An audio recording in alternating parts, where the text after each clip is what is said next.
के बीच black fungus और corona की संभावित तीसरी लहर ने सभी को चिंतित किया है। अनुमान लगाया जा रहा है कि कोरोना की तीसरी लहर से बच्चे प्रभावित हो सकते हैं। इंदौर में ब्लैक फंगस और कोरोना की संभावित तीसरी लहर से निपटने के लिए राधा स्वामी सत्संग परिसर स्थित मां अहिल्या कोविड केयर सेंटर का विस्तार किया गया है।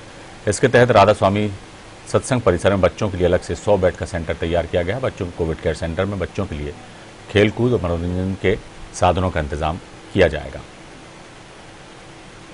इंदौर में जब मरीजों की संख्या बढ़ रही थी उस समय राधा स्वामी सत्संग परिसर में मां अहिल्या कोविड केयर सेंटर बनाया गया है।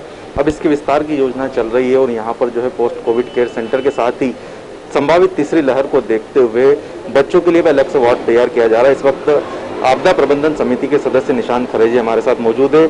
सर, जिस तरह से देखा है हमने कि राधा स्वामी सत्संग परिसर में मां अहिल्या कोविड केयर सेंटर बनाया गया वो काफी राहत देने वाला रहा है, क्योंकि मरीजों की संख्या बढ़ रही थी। ऐसे समय में एक योजना बनाई गई। अब किस तरह से उसके विस्तार की योजना तैयार की जा रही है?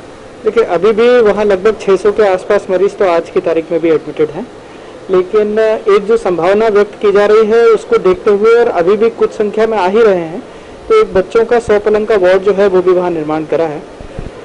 दूसरा, जैसा कल जानकारी में आया होगा, एक पोस्ट कोविड केयर सेंटर, क्योंकि अब जो समस्या है वो कोविड के बाद के मरीजों में खून का थक्का जमना, फंगस की आप चर्चा सुन रहे हैं, और ये सब चीज़ें जल्दी पकड़ने से बहुत आसानी से ट्रीट की जा सकती हैं। तो पोस्ट कोविड केयर सेंटर भी प्रारंभ करा है, जिसमें मरीजों का रजिस्ट्रेशन प्रारंभ हुआ है। पहले दिन 30 पेशेंट की स्क्रीनिंग की गई, जिसमें से कि 2 फंगस के मरीज पकड़ में भी आए और एक जिसे कि सर्जिकल इंटरवेंशन की जरूरत थी उसको MY भी भेजा गया।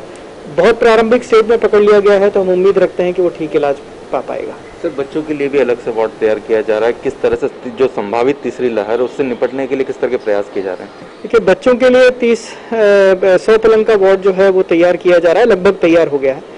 थोड़ा जो बच्चों के लिए आवश्यकता होती है, माहौल ठीक बच्चों जैसा बना रहे, बच्चों के साथ माता या पिता किसी को रहने की जरूरत होगी तो पलंग की व्यवस्था उस प्रकार से करनी पड़ती है। माता पिता हो सकता है संक्रमित नहीं हो तो उनकी सुरक्षा कैसे रहेगी इसकी भी व्यवस्था करनी पड़ती है। तो जो टेक्निकल टीम है सारी चीज का इंतजाम कर रही है और मुझे लगता है और 2 दिन में शायद वो पूरा वार्ड फंक्शनिंग हो जाएगा। परंतु अभी हमने पूरा रास्ता चला नहीं है, लड़ाई कोविड से अपनी अभी जारी है और आशा करते हैं कि वो सेवाएं आगे भी जारी रहेंगी। ये थे हमारे साथ आपदा सलाहकार समिति के सदस्य निशांत खरे, जिनका कहना था कि जिस तरह से राधा स्वामी सत्संग परिसर में मां अहिल्या कोविड केयर सेंटर तैयार किया गया तो वहां पर जो है पोस्ट कोविड केयर सेंटर भी बनाया गया है। साथ ही तीसरी लहर जो संभावना व्यक्त की जा रही है कि वो बच्चों को काफी अफेक्ट करेगी, उसको लेकर भी वहाँ व्यवस्थाएं जुटाई जा रही है।